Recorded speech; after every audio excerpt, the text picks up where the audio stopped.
At sabi ko, sinasabi ko ang totoo at kung sasabihin ko ang katotohanan, ang Diyos ay magpapatotoo sa katotohanan. Hindi siya kailanman magpapatotoo ng kasinungalingan.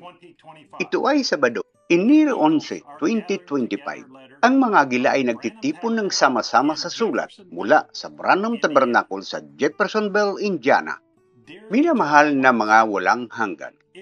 Oras na para tanggalin ang ating bonit sa digmaan at isuot ang iyong spiritual na pag-iisip dahil ang Diyos ay naghahanda na upang bigyan ang kanyang nobya ng higit pang kapahayagan ng kanyang salita. Ilalahad niya sa atin ang lahat ng misteryo ng nakaraan. Sasabihin niya sa amin kung ano ang mangyayari sa hinaharap, kung ano ang nakita o narinig ng lahat ng iba pa sa Biblia.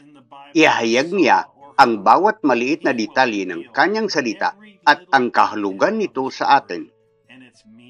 Maririnig at mauunawaan natin ang kahulugan ng mga simbolo ng Biblia, mga buhay na nilalang, dagat na salamin, ang leon, ang guya, ang lalaki, ang agila, ang luklukan ng awa, guards, elders, mga busis, peryun, soon. Maririnig at maunawan natin ang lahat tungkol sa mga bantay ng lumang tipan. Judah ang bantay sa silangan, Ephraim ang bantay sa kanluran, Reuben ang bantay sa timog, at Dan ang hilagang gwardya. Walang makakarating sa paligid ng luklukan ng awa na iyon nang hindi tumatawid sa mga tribong iyon. Ang leon, ang katalinuhan ng tao, ang baka, ang kabayong pangtrabaho, ang agila, ang tulid niya. Kung paanong ang langit, ang lupa sa pagitan at sa buong paligid, sila ay mga bantay at sa itaas nito ay ang haliging apoy, walang nakahahawak sa mercy seat na iyon nang hindi tumatawid sa mga tribo. Ngayon ay may mga bantay ng bagong tipan, sina Mateo, Marcos, Lucas at Juan, na dumidiritso. Ang silangan na trangkahan ay binabantayan ng leon. Ang hilagang tarangkahan ay binabantayan ng lumilipad na agila. Si Juan, ang ebanghelista.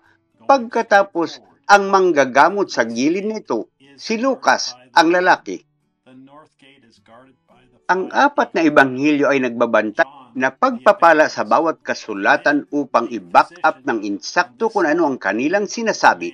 At ngayon, ang mga gawa ng mga apostol ay nagpapatunay ngayon sa pamagitan ng apat na ebanghelyo na si Jesus Kristo ay siya ring kahapon, ngayon at magpakailanman. Kapag ang tunay na pinahiran ng Diyos ay nagsasalita, ito ay ang tinig ng Diyos. Gusto lang nating sumigaw, banal, banal, banal sa Panginoon. Walang paraan para makalayo rito. Sa katunayan, hindi tayo makalalayo rito dahil hindi ito lalayo sa atin. Tayo ay tinatakan hanggang sa araw ng ating pagtubos. Walang hinaharap, walang kasalukuyang panganib, gutom, uhaw, kamatayan, o wala ang makapaghiwalay sa atin sa pag-ibig ng Diyos na nasa kay Kristo Jesus. Bago ang pagkatatag ng mundo, ang ating mga pangalan ay inilagay sa aklat ng buhay ng kordero upang makita ang liwanag ito, upang tagnapin ang tinig na ito, upang paniniwalaan ang mensaheng ito, upang tanggapin ang Espiritu Santo para sa ating panahon at lumakad dito. Noong pinatay ang kordero, ang ating mga pangalan ay inilagay sa aklat kasabay sa paglagay doon ng pangalan ng kordero. Luwalhati. Kaya walang makapaghiwalay sa atin sa mensaheng ito. Walang makapaghiwalay sa atin sa boses na iyon. Walang makakaalis sa kapayagan ng salitang ito sa atin. Ito ay atin. Tinawag tayo ng Diyos at pinili at itinalaga tayo. Ang lahat ay sa atin. Ito ay atin. Mayroon lamang isang paraan upang makuha ang lahat ng ito. Dapat kang hugasan ng tubig ng salita. Kailangan mong marinig ang salita bago ka makapasok doon. At may isang paraan lamang na maaari mong lapitan ang Diyos. Iyon ay sa pamagitan ng pananampalataya. At ang pananampalataya ay dumarating sa pamagitan ng pakikinig. Pakikinig sa salita ng Diyos na sinasalamin Mula sa kabanal-banalan hanggang sa mensahero ng kapanahunan.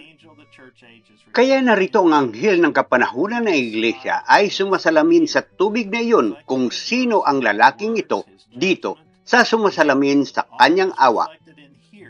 Kanyang mga salita, kanyang paghatol, kanyang pangalan, ang lahat ay makikita dito kung saan kayo ay pinaghiwalay sa pamagitan ng paniniwala dito. Naintindihan mo ba? Huwag tumigil sa pakikinig ng mga tape. Manatili ka lang kasama nito. Hanapin ito sa pamagitan ng salita at tingnan kung ito ay tama. Ito ang daan na inilaan ng Diyos para sa araw na ito. Halina't samahan kami ngayong taglamig habang tayo ay nagkakaisa mula sa buong mundo at marinig ang tinig ng Diyos na ipahayag ang kanyang salita sa kanyang nobya gaya ng dati. Walang mas hihigit pa sa pagpapahid kaysa pindutin ang play at makinig sa kanyang tinig. Mula sa kaibuturan ng aking puso, masasabi kong natutuwa kong masasabi kong isa ako sa kanila sa bawat isa sa inyo. Brother Joseph Branham. Mensahe 61-0108 Apokalipsis ika-4 na kabanata, bahagi pangatlo. Oras, alas 12 ng tanghali, oras ng Jeffersonville. Hanggang sa susunod na pagpalain kayo ng Diyos at Shalom. Para sa mga direktang abiso, www.branham.org/in/WhatsApp